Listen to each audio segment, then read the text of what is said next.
మనము రాహాబుని గురించి తెలుసుకుంటున్నాం కదండి. యెహోషువ గ్రంథము 6వ అధ్యాయము 22వ వచనంలో చూసుకుంటే, యెహోషువ వేగుల వారితో ఈ విధంగా చెప్తాడు. ఆ వేశ్య ఇంటికి వెళ్ళి మీరు ఆమెతో ప్రమాణం చేసినట్లు ఆమెకు కలిగిన వారందరినీ అక్కడి నుండి తోడుకొని రండని దేశంను వేగి చూసిన ఆ మనుషులతో చెప్పినప్పుడు వాళ్ళు కూడా ఆ రాహాబును, ఆమె తండ్రిని, ఆమె తల్లిని, అలాగే ఆమె సహోదరులను అందరినీ, ఆమెకు కలిగిన వారి అందరినీ వెలుపలకు తీసుకుని వచ్చి పాలెం వెలుపట వారిని నివసింపచేయడం జరుగుతుంది. అయితే దీనికి అంతటికీ కారణం ఏంటి అని మనం ఆలోచన చేస్తే, రాహాబు యొక్క అపారమైన విశ్వాసం, తను ఇశ్రాయేల్ దేవుడిని యొక్క ఆయన యొక్క ఆ గొప్ప కార్యాలను విన్నది. అదే ఆమెలో విశ్వాసాన్ని పెంచింది. ఆ విశ్వాసమే ఆమెను, ఆమె బంధువులను రక్షించుకునేలా చేసింది. ఆమెది ఒట్టి విశ్వాసం కాదు, క్రియలతో కూడిన విశ్వాసము.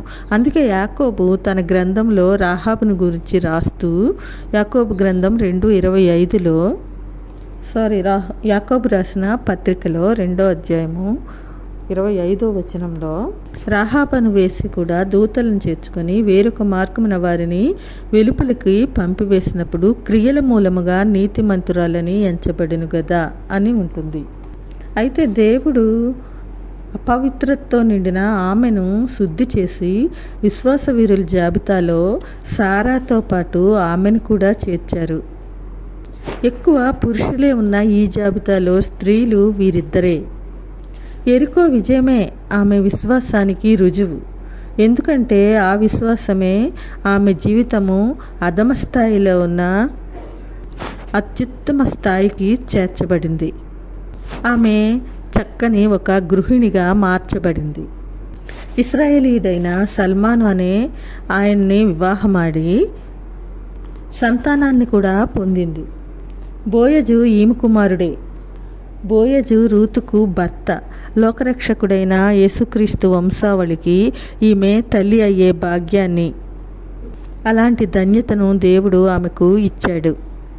ఆమె యొక్క కొత్త జీవితము ఎంతో ఫలవంతంగా మారిపోయింది.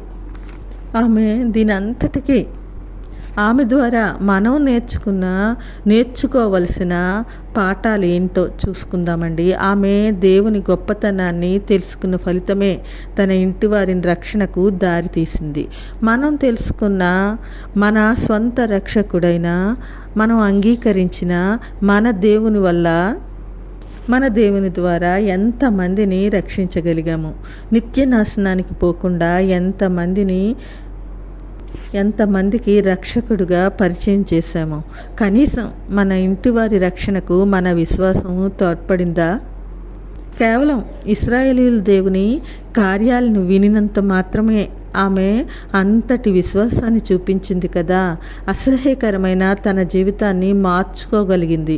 మరి నిత్యము మనం దేవుణ్ణి సేవిస్తూ చర్చిలకు, సంఘాలకు, కూటాలకు వెళుతూ ఉన్న మన పాప జీవితం నుండి ఎంతవరకు బయటపడగలిగాము? యెరికో శపితమైంది. అక్కడ ప్రజలు అవిధేయులు. వాళ్ళ మధ్య ఉంటూ అక్కడ ప్రజలతో పాటు ఆమె నాశనం కాలేదు. సరికదా తన జీవితాన్ని మరింత ఉన్నతంగా తీర్చిదిద్దుకుంది. వేశ్య నుండి ఒక గృహిణిగా మారింది. ఎందుకు? ఆమె ఆలోచన సరళి, ఆమె యథార్థత, ఆమె వివేకము, పరిస్థితులను అంచనా వేసే నేర్పు, అన్నిటికంటే ముఖ్యంగా అన్యురాలైన ఇతర వంశస్థుల దేవుడిపై ఉన్న నమ్మకం. మరి మనకి కూడా అలాంటి విశ్వాసము, అలాంటి విధేయత, అలాంటి యథార్థత, నిజాయితీ మన ప్రవర్తనలో దేవుడు మెచ్చుకునే స్త్రీగా బైబిల్ గ్రంథంలో ఆమె పేరు లిఖించబడింది. క్రొత్త నిబంధనలో అబ్రహాము, నోవాహు, ఇస్సాకు, యాకోబు, దావీదు వంటి విశ్వాస వీరులతో సమానంగా ఈమెను హెచ్చించి అత్యున్నతమైన స్థాయిలో నిలువబెట్టారు.